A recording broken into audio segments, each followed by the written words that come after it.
The doorbell rang at 7 in the morning, which should have been my first warning that this Tuesday was about to go sideways.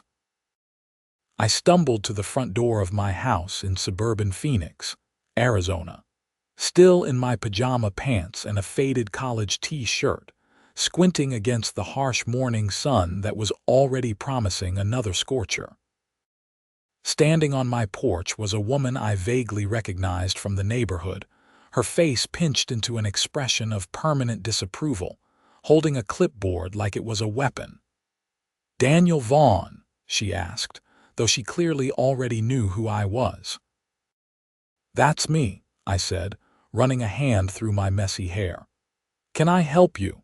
I'm Patricia Henderson, president of the Sunset Ridge Homeowners Association.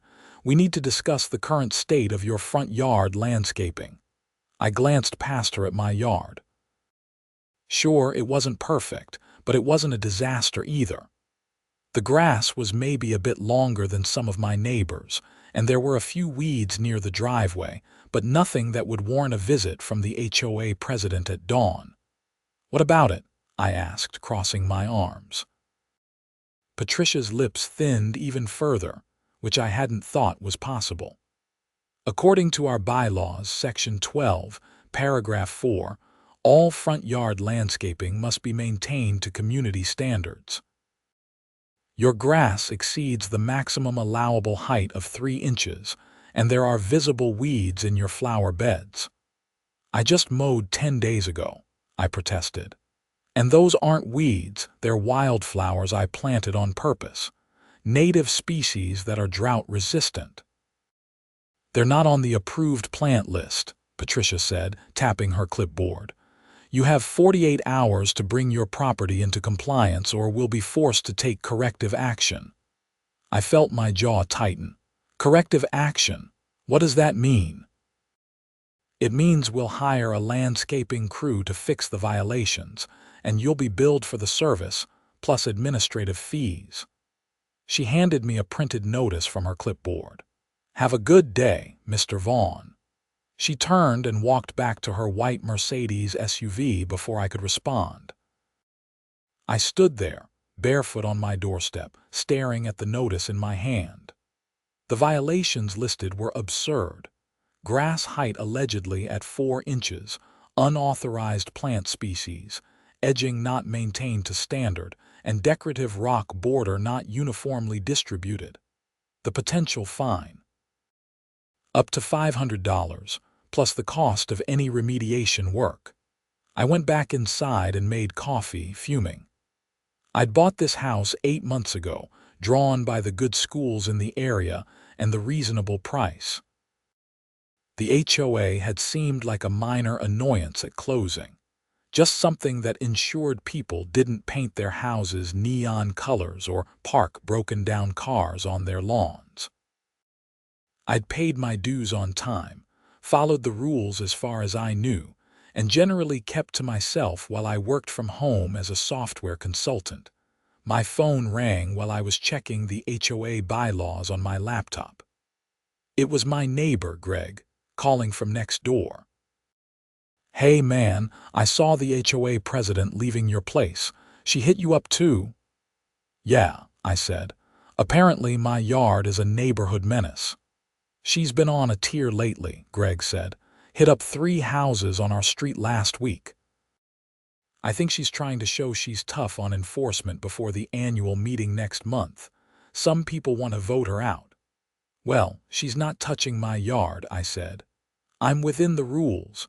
I checked when I planted those wildflowers." "Good luck, man. Patricia doesn't like being told no." I spent the rest of the morning reviewing the HOA covenants, conditions, and restrictions, all 97 pages of them. As far as I could tell, I wasn't in violation of anything. The grass height limit was 3 inches, but that was measured from soil level to the top of the grass blade when standing naturally, not pulled to full extension. My grass was well within limits. The wildflowers I'd planted were all native Arizona species, and while there was an approved plant list, It also had a provision allowing native drought-resistant plants with board approval, which I'd submitted via email 3 months ago and never heard back about.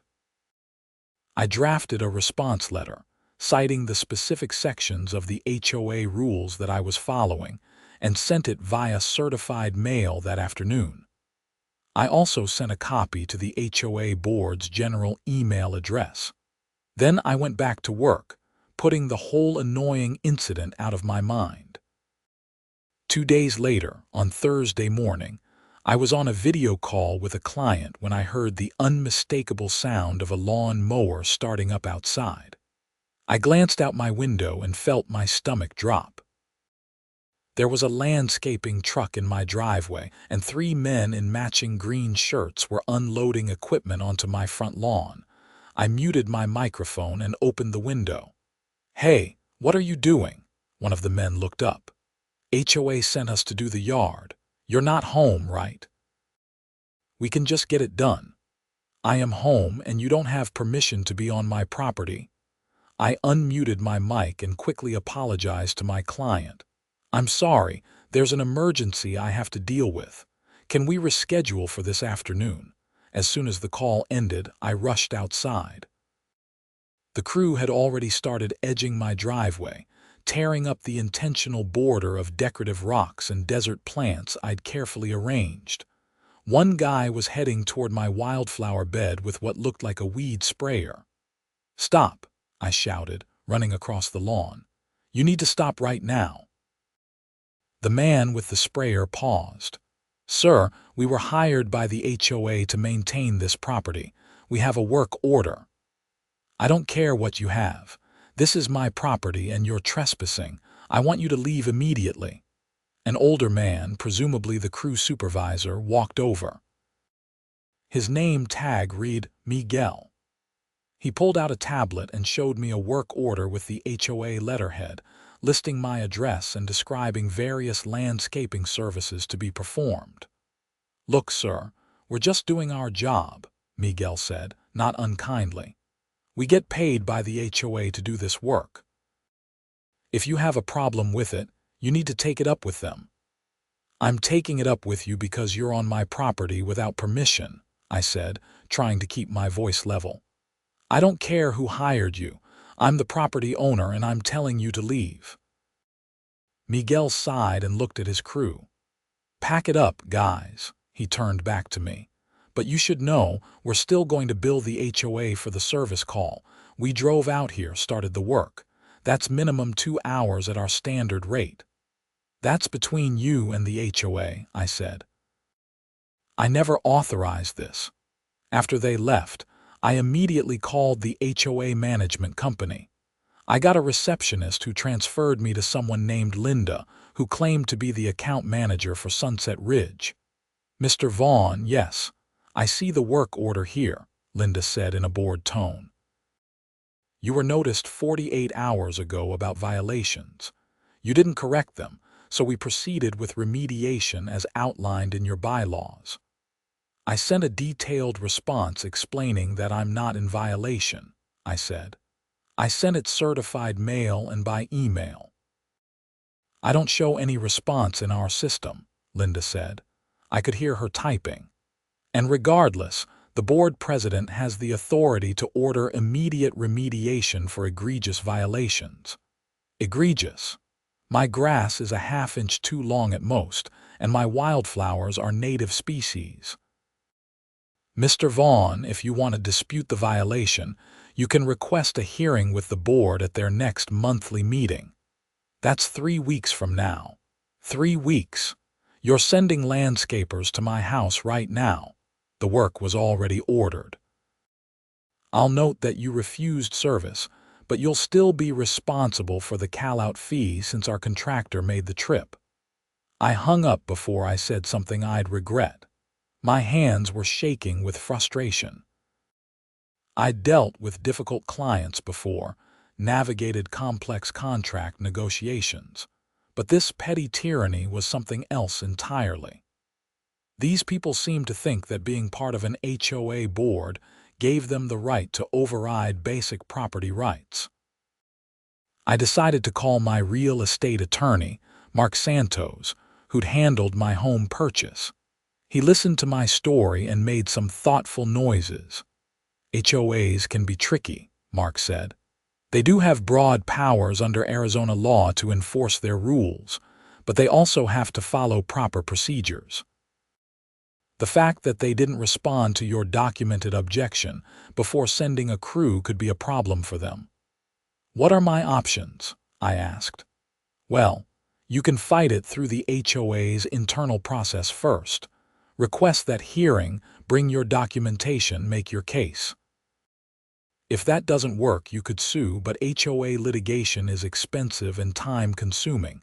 Sometimes it's easier to just comply and pick your battles. I don't want to just comply, I said. I'm right and they're wrong. My yard is fine. I get it, Mark said, and I support that. Just be prepared for this to escalate. HOAs can be vindictive if they think you're challenging their authority. He had no idea how right he was. The next morning, Friday, I got an email from the HOA with an invoice attached. They were billing me $375, $200 for the landscaping crew's minimum service call, $125 for administrative processing, and $50 for notice and documentation fees. The email informed me that this amount was being added to my HOA account and would accrue interest at 18% annually, if not paid within 30 days. I drafted a response explaining again that I hadn't authorized any services, that I wasn't in violation of any rules, and that I would not be paying the invoice. I sent it to every email address I could find associated with the HOA, the management company, the board president, the general board address, and the architectural committee. That afternoon, I got a call from an unknown number. I almost didn't answer, but something made me pick up. Mr. Vaughn, this is Patricia Henderson. I understand you're refusing to pay for the services rendered on your property. That's correct, I said. I didn't authorize those services and they weren't necessary. My property is in compliance with HOA rules. That's not for you to decide, Patricia said, her voice sharp. The board determines compliance, not individual homeowners. Your arrogance in thinking you can ignore our standards is exactly the kind of attitude that undermines our entire community. My arrogance, I said, feeling my temper rise. You sent people onto my property without permission after I'd already explained why your violation notice was wrong. That's not just arrogance, it's trespassing. How dare you, Patricia hissed. I've been president of this HOA for 6 years. I've maintained property values, kept this neighborhood beautiful, and dealt with countless entitled homeowners like you who think the rules don't apply to them. The rules do apply to me, I said, which is why I'm following them. You're the one who isn't. There was a long pause. When Patricia spoke again, her voice was cold. You're making a very big mistake, Mr. Vaughn. This community has ways of dealing with problem owners. She hung up before I could respond. I sat there, phone in hand, replaying her words. Was that a threat? It had certainly sounded like one. I decided to document everything. I took photos of my yard from multiple angles, showing the grass height, the wildflower beds, the decorative rock borders. I printed out all my emails to the HOA. I made copies of the relevant sections of the bylaws. I requested the certified mail receipt from the post office to prove my response had been delivered. Over the weekend, I tried to put it out of my mind and enjoy some downtime. On Saturday, I went hiking at South Mountain Park, clearing my head with a long trail run. On Sunday, I caught up on work and meal prepped for the week, but the HOA situation nagged at me, a constant background anxiety. Monday morning brought a new development. I found a bright orange notice zip-tied to my mailbox, property in violation final notice. This one listed additional violations, including an unapproved door wreath, a non-standard mailbox flag, and trash cans visible from street before designated collection hours. The door wreath was a simple piece I'd bought at Target, nothing outrageous. The mailbox flag was the one that came with the house when I bought it, and the trash cans had been out since Sunday evening because trash pickup was Monday morning, which was perfectly normal. I took photos of the notice and added it to my growing documentation file. Then I did something that, in hindsight, might have been a bit petty but felt absolutely necessary in the moment. I went to my HOA portal account and looked up the rules for property inspections and maintenance billing. There, buried in Section 43 of the bylaws, I found something interesting.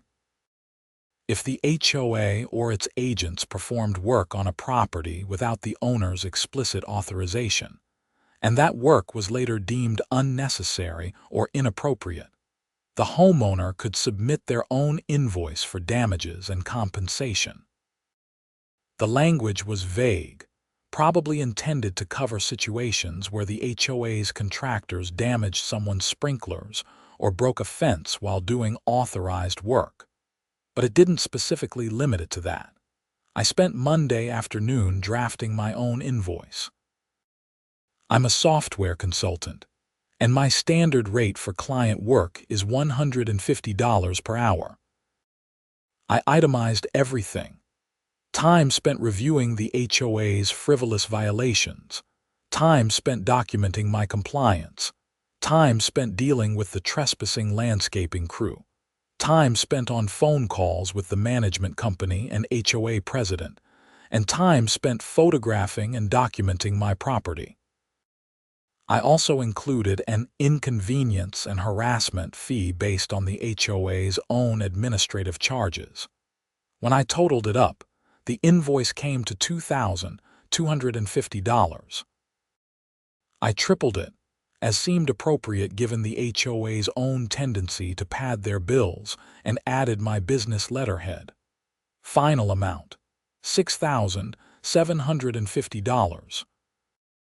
I sent it via email to every HOA contact I had, with a cover letter explaining that this invoice represented compensation for the time and stress caused by the HOA's improper actions. I noted that under Section 43 of their own bylaws, I was entitled to submit such an invoice. I gave them 30 days to pay, with interest accruing at 18% annually thereafter, matching their own terms exactly. The response was swift and predictable. Patricia Henderson called me within an hour, so angry she could barely speak coherently. "This is the most ridiculous, insulting thing I've ever seen. You can't bill the HOA for following our own enforcement procedures." "I can, actually," I said calmly. "It's in your bylaws, Section 43. I'm billing for your improper actions, which include sending contractors to my property without authorization and harassing me with frivolous violations." "Frivolous? You're the one sending a $7,000 invoice for basic rule enforcement." $6,750, I corrected. "And your basic rule enforcement is actually harassment and trespassing. Pay the invoice and we can move on." "This will never happen," Patricia said. "Never. The board will fight you on this." "That's your choice," I said. "But I'll be pursuing every legal avenue available, including small claims court, a lawsuit for harassment, and possibly filing complaints with the state licensing board regarding your management company's practices." Another long silence. "You're going to regret this," Patricia finally said.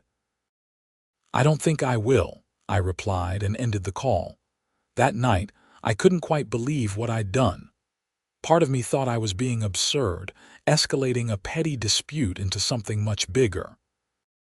But another part of me, the part that was sick of being pushed around by bureaucratic bullies, felt energized.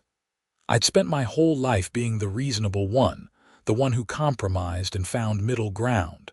Maybe it was time to draw a line. The week passed without any new incidents. I kept my yard maintained to my own standards, which were perfectly reasonable. I went to work, video conferenced with clients, and lived my life. But I could feel the tension building, like the air before a thunderstorm. The following Monday, I received a certified letter from a law firm in Scottsdale, Miller, Chang and Associates. They represented the Sunset Ridge HOA, and they wanted me to know that my invoice was without merit, legally baseless, and constituted attempted fraud. They demanded I retract it immediately and pay the outstanding HOA fees, now totaling $410 with interest, or face legal action. I scanned the letter and sent it to Mark Santos with a note. "Thoughts?" he called me an hour later. "So, you decided to poke the bear." "The bear poked me first," I said. "Fair enough. Look, their legal position is shaky. They definitely overstepped by sending that crew without proper authorization after you'd filed an objection. But your invoice is pretty aggressive." "It's proportional to their aggressiveness," I said. "Maybe. But here's the thing. They've lawyered up, which means this is going to get expensive if you want to fight it properly. Are you prepared for that?" I thought about it. I had some savings and my consulting work paid well. More importantly, I was just angry enough to see this through. "Yeah," I said. "I am." "All right. Then let me draft a response. We'll make it clear that you're not backing down, but we'll also lay the groundwork for a potential settlement. Maybe we can get them to drop their fees and admit they were wrong. You drop your invoice. Everyone walks away." "I want them to pay something," I said. "Even if it's just a token amount. They need to learn they can't treat people like this." "We'll see what we can do," Mark said. Mark's response letter was a masterpiece of legal writing. It calmly and methodically explained why the HOA's actions were improper, cited Arizona property law and several relevant court cases, and pointed out that the HOA's own bylaws supported my right to bill for improper enforcement actions. It suggested mediation as a cost-effective resolution, and noted that if the HOA pursued litigation, I would counterclaim for harassment, trespassing, and emotional distress. 2 weeks went by with no response. I started to think maybe they'd decided to drop the whole thing. Then, on a Wednesday evening in late June, I came home from a grocery run to find my front yard had been destroyed. The wildflowers had been torn out, leaving muddy holes. The decorative rocks had been moved into a single large pile in the middle of the lawn. My sprinkler heads had been smashed. There was a deep tire rut across the grass, like someone had deliberately driven a heavy vehicle over it. My mailbox was leaning at a 45-degree angle, its post half pulled from the ground. I stood there, bags of groceries in hand, staring at the devastation. My first emotion was pure shock. Then came the anger, white-hot and overwhelming. I set the groceries inside and immediately started taking photos. I documented every angle, every detail. Then I called the police non-emergency line and reported vandalism to my property. 2 officers showed up 40 minutes later. I showed them the damage and explained the situation with the HOA. They took notes and photos of their own. "You have any proof it was the HOA?" the older officer, whose name tag read Rodriguez, asked. "Not directly," I admitted. "But this started right after I challenged them on their enforcement actions." "Could be retaliation," the younger officer, Chen, said. "But without proof, there's not much we can do about the HOA angle. We'll file a vandalism report. If you get any video footage from neighbors or anything else that identifies who did this, let us know." After they left, I walked next door to Greg's house. He answered the door looking concerned. "Dude, I saw your yard. What happened?" "That's what I'm trying to figure out." Do you have security cameras that might have caught anything?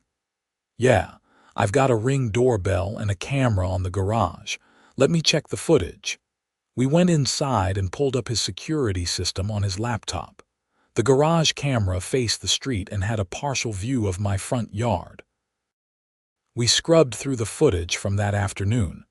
At 3:15 p.m., a white Mercedes SUV pulled up in front of my house. Patricia Henderson got out, looked around, then pulled out her phone. She appeared to make a call. 5 minutes later, a landscaping truck arrived, different from the one that had come before. 2 men got out and started tearing up my yard while Patricia watched and directed them. "Holy hell," Greg whispered. "She actually did it herself." "Can you send me this footage?" I asked. "Absolutely, man. This is insane." I went back home with the video file and immediately called Officer Rodriguez. He said he'd come back with Officer Chen to review the new evidence. When they saw the video, their attitudes shifted. "Okay, this changes things," Rodriguez said. "That's clear evidence of intentional property damage. We can pursue charges." "What kind of charges?" I asked. "Criminal damage. Probably misdemeanor level given the value, but it's definitely prosecutable." He looked at me seriously. "Are you sure you want to go down this road? Once we start the process, it's out of your hands." I thought about Patricia's smug face as she directed those men to destroy my yard. I thought about all her threats and her bullying. "Yes," I said, "I'm sure." The next morning I got a call from Mark Santos. "I heard about your yard." "This is bad, Daniel, really bad." "I know," I said. "But I've got video of Patricia directing the whole thing. The police are pursuing charges." "Good, that's actually good for us. It shows a pattern of harassment and abuse of power. We can use this." He paused. "How much is it going to cost to fix the damage?" I'd gotten an estimate from a legitimate landscaping company that morning. "Around $3,000 for the repairs, replanting, and new sprinkler heads." "Add it to your invoice," Mark said, "and let me draft a demand letter." We're past negotiation now. They've committed actual crimes. The police investigation moved slowly, as these things do. They interviewed Patricia, who claimed she'd hired the crew to correct dangerous violations on my property that posed a risk to the neighborhood. She showed them a new violation notice dated the day before the vandalism, claiming there were dead trees that could fall and overgrown vegetation blocking sight lines. There were no dead trees on my property. The vegetation was a 3-foot-tall desert willow that was perfectly healthy and nowhere near any sight lines. The police didn't buy her story, especially given the video evidence, and the fact that the damage went far beyond any reasonable corrective maintenance.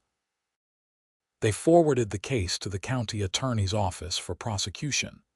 Meanwhile, the HOA drama continued to escalate. I received a notice that I was being fined $500 for property neglect and failure to maintain front yard to community standards. This notice referenced the damaged state of my yard, the very damage Patricia had caused. I couldn't help but laugh at the audacity. I scanned the notice and sent it to Mark with a message. "Are they actually trying to fine me for the damage they caused?" His response: "Apparently."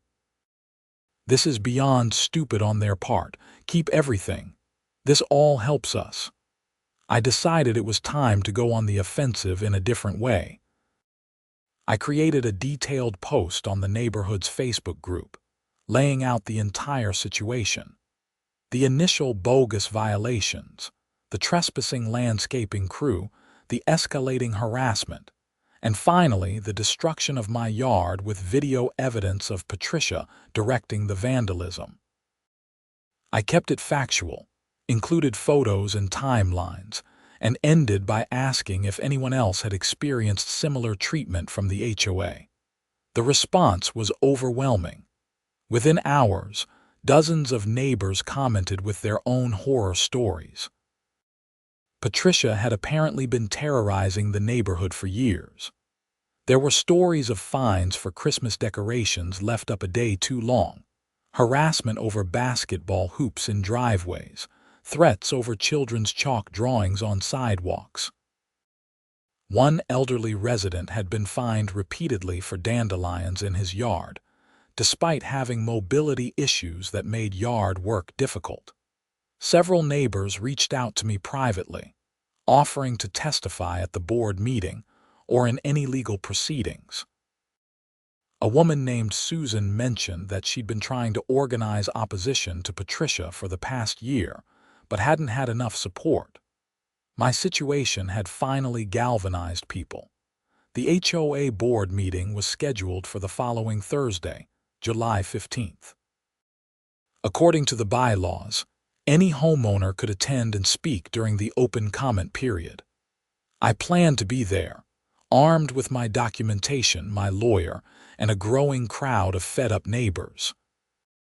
The meeting was held in the community center clubhouse, a generic beige building near the neighborhood pool. When I arrived at 7 p.m. with Mark, I was shocked to find the parking lot packed. The meeting room, which probably fit 50 people comfortably, had at least 80 crammed inside. Patricia sat at the front table with 4 other board members, looking increasingly pale as more residents filed in. I recognized a few of the other board members from neighborhood events. Tom, the vice president who seemed like a reasonable guy, Sandra, the treasurer who mostly kept quiet, Michael, the secretary who always seemed confused, and Denise, the member at large who I'd never actually heard speak. Patricia called the meeting to order and tried to rush through the standard agenda items: minutes from the last meeting, financial reports, committee updates. But the crowd was restless, and when she opened the floor for homeowner comments, hands shot up all over the room. Susan was the first to speak. She stood and addressed the board calmly but firmly. "I want to talk about the abuse of power we've been experiencing from our HOA president. For years, Patricia Henderson has used her position to harass residents over minor or non-existent violations, impose excessive fines, and create an atmosphere of fear in our community." Patricia banged her gavel. "That's out of order. You can't make personal attacks at board meetings." "It's not a personal attack. It's a factual statement," Susan continued. "And it's relevant to HOA business. We have a president who is actively harming our community and property values with her behavior." Other residents chimed in with their stories. The meeting devolved into a chaotic airing of grievances, with Patricia trying and failing to maintain control. Finally, I raised my hand. Patricia looked like she wanted to ignore me, but too many people were watching. "Yes, Mr. Vaughn," she said coldly. I stood and Mark handed me a folder. "I want to address the ongoing situation between the HOA and my property. I've been harassed with frivolous violations, had my property trespassed upon, and ultimately had my yard vandalized under the direction of President Henderson. I have video evidence of this vandalism, which I've shared with the Phoenix Police Department. Criminal charges are pending." The room erupted in shocked murmurs. Tom, the vice president, leaned forward. "Can you back up? What video evidence?" I had Greg's video queued up on my laptop. Mark helped me project it onto the wall screen. The entire room watched in silence as Patricia directed the destruction of my yard. When it ended, Tom turned to Patricia. "Is this real? Did you actually do this?" Patricia's face was bright red. "That property was a hazard. I took necessary action to protect the community." "You committed vandalism," I said, "and you're being charged criminally for it. But that's not all. You've consistently violated proper procedures in enforcing HOA rules. You've ignored my documented objections, sent contractors to my property without authorization, and retaliated against me for challenging your authority." Mark stood up. I'm Mark Santos, Mr. Vaughn's attorney. The HOA is looking at significant legal liability here. We're prepared to file suit for harassment, trespassing, property damage, and civil rights violations.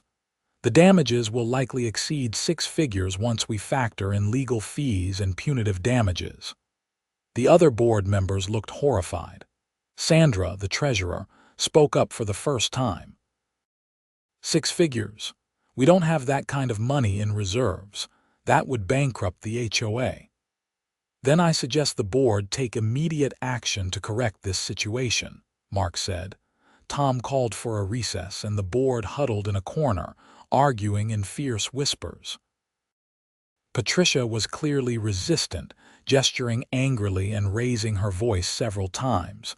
But she was outnumbered. After 20 minutes, they returned to the table. Tom spoke, looking exhausted. The board would like to make the following motions. First, we apologize to Mr. Vaughn for the improper handling of his property situation. Second, we're dropping all fines and fees associated with his alleged violations. Third, we're removing Patricia Henderson as president, effective immediately. You can't do that, Patricia shrieked. The membership elects the president. The board can remove an officer for cause, Tom said, his voice hard. And we have plenty of cause. You committed a crime using HOA resources and exposed us to massive liability. You're done, Patricia. The room burst into applause. Patricia grabbed her purse and stormed out, but not before shooting me a look of pure hatred. Tom continued. We'd also like to offer to pay for all repairs to Mr. Vaughn's property and compensate him for his time and trouble. Can we discuss a reasonable settlement? Mark and I conferred briefly. We want full repairs, documented and done by a contractor of our choosing, Mark said, plus $25,000 in compensation and legal fees. Additionally, we want the HOA to implement new procedures for violation enforcement that include proper notice, opportunity to respond, and board approval before any remedial action is taken. Tom looked at the other board members, who nodded. We'll need to vote on it officially, but I think we can agree to those terms. The motion passed 4-0, with Patricia's seat vacant. I felt a strange mix of relief and exhaustion. It was over, or at least this part was. The criminal case against Patricia took longer to resolve. She was initially charged with misdemeanor criminal damage, but the county attorney upgraded it to felony criminal damage after reviewing the full extent of her actions and the evidence of premeditation. Her lawyer tried to negotiate a plea deal, but Patricia refused, insisting she'd done nothing wrong.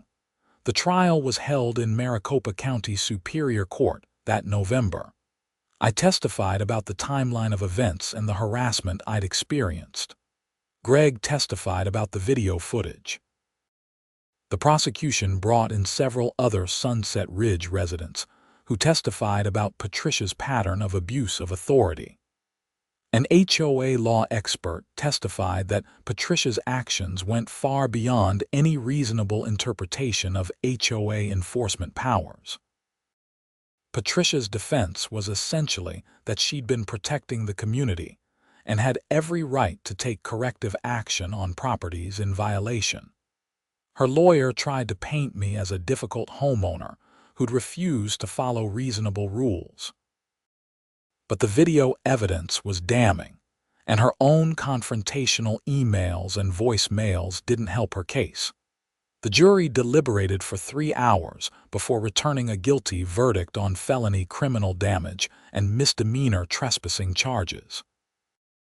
The judge sentenced her to 2 years of probation, 300 hours of community service, and ordered her to pay full restitution for the repairs to my property, which came to $3,200, with the final landscaping bills included.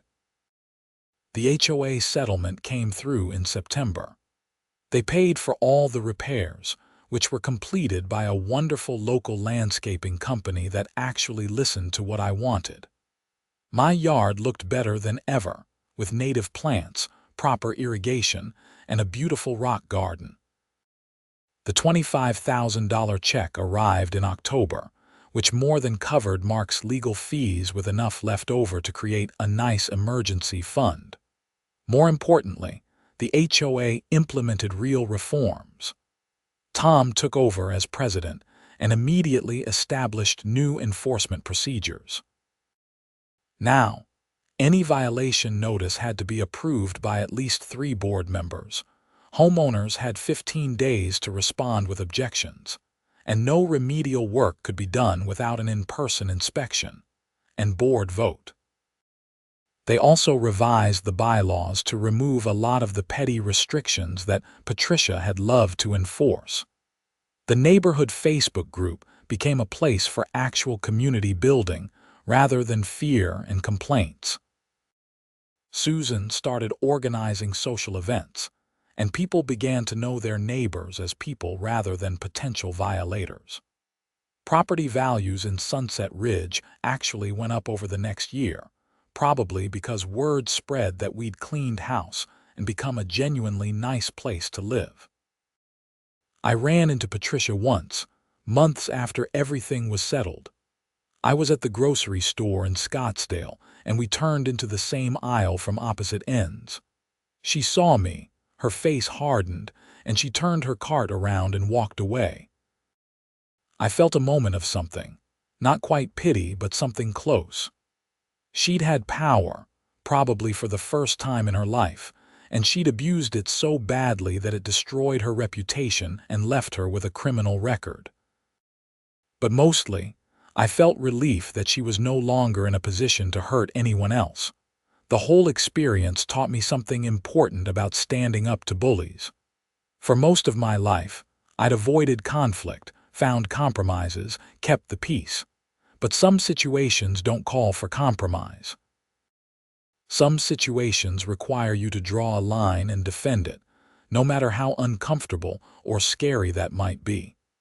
Patricia had counted on people being too intimidated or too tired to fight back. When someone finally did, her whole house of cards collapsed. My consulting business actually grew after the HOA situation.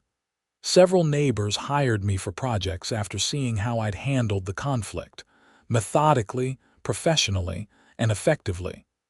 Word of mouth brought more clients. I even gave a talk at a local property owners association about HOA rights and responsibilities that was surprisingly well attended. I still live in Sunset Ridge, in the same house with the now beautiful yard.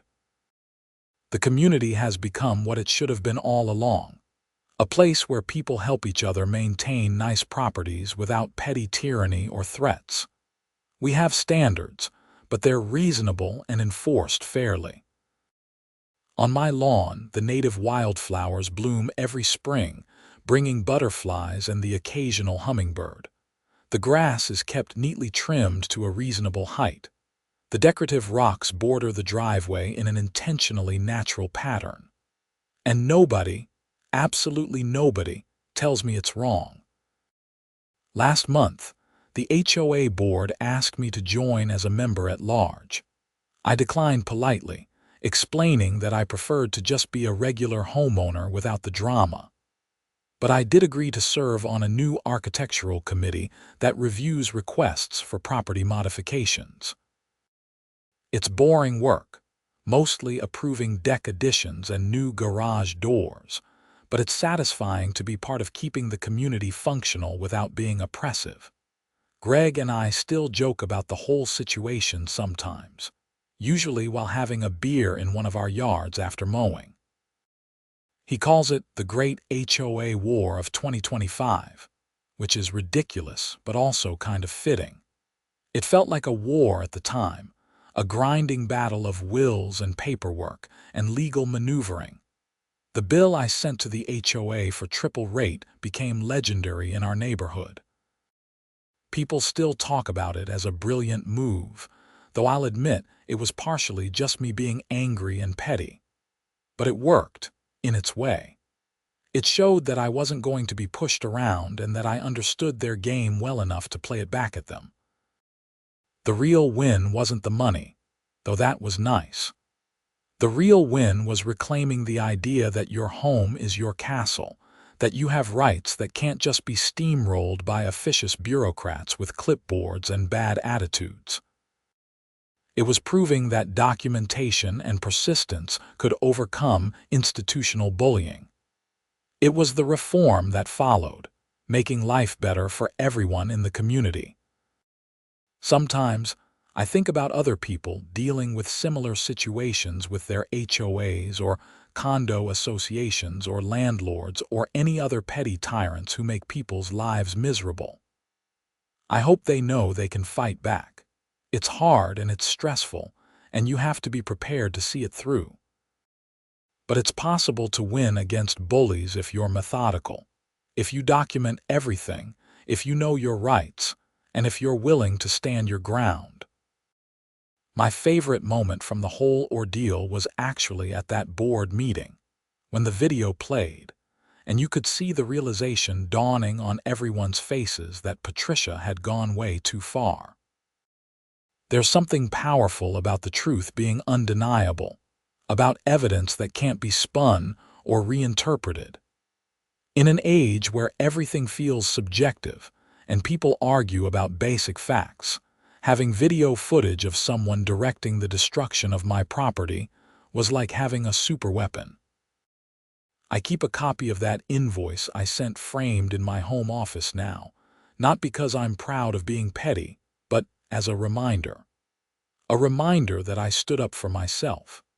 A reminder that corporations and organizations and petty tyrants don't get to win just because they have institutional power. A reminder that sometimes the right response to unreasonable demands is an equally unreasonable counter-demand. The triple rate was perfect because it spoke their language. They understood padding bills and adding ridiculous fees.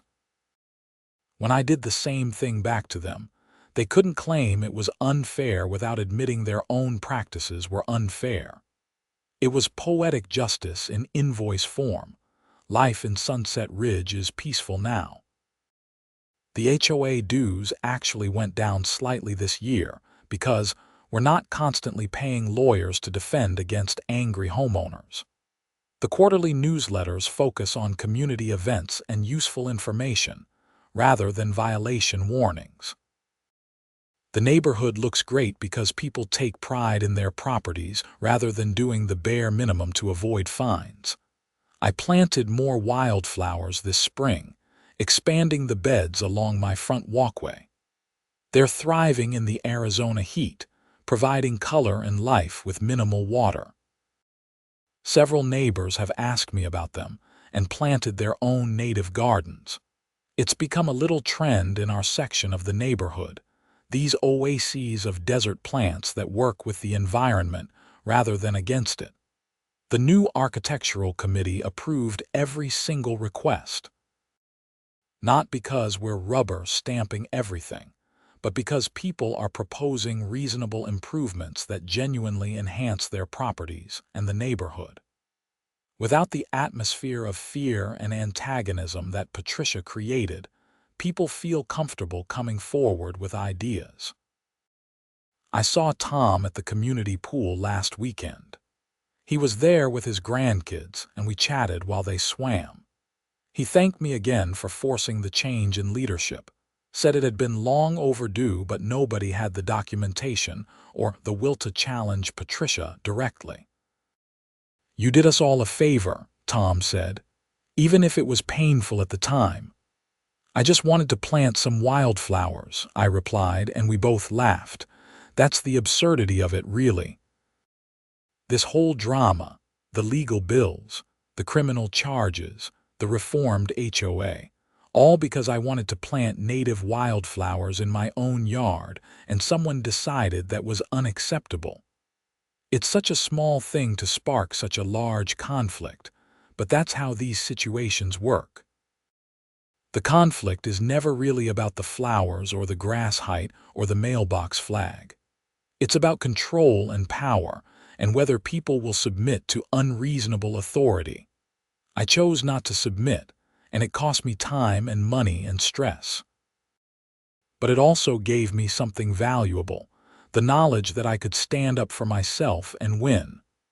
That's worth more than any settlement check. My software consulting business continues to thrive. I'm working on a project right now for a medical device company in Temp, helping them optimize their data management systems. It's interesting work, challenging in the right ways, and it pays well. The flexibility of working from home means I can take breaks to work in my garden or go for a run when I need to clear my head. The house itself has become more of a home over the past year. I've made improvements, painted the interior, upgraded the kitchen appliances, installed smart home features. Without the stress of the HOA situation hanging over me, I can actually enjoy living here. The neighborhood is good, the neighbors are friendly, and Phoenix is a great city despite the brutal summers. I even started dating someone, Angela Wells, who lives a few neighborhoods over. We met at a local coffee shop when she noticed me working on my laptop and asked what I did. We got to talking, and I mentioned the HOA situation in passing. She laughed and said she'd actually heard about it through the local news, which had picked up the story when Patricia was charged. Small world. Angela is a graphic designer who works for an advertising agency downtown. She's funny and smart and completely baffled by HOA drama, having always rented and never dealt with that particular flavor of suburban bureaucracy. I'm teaching her about the joys and perils of homeownership. She's teaching me to not take everything so seriously, to laugh at the absurdity of life rather than getting stressed about it.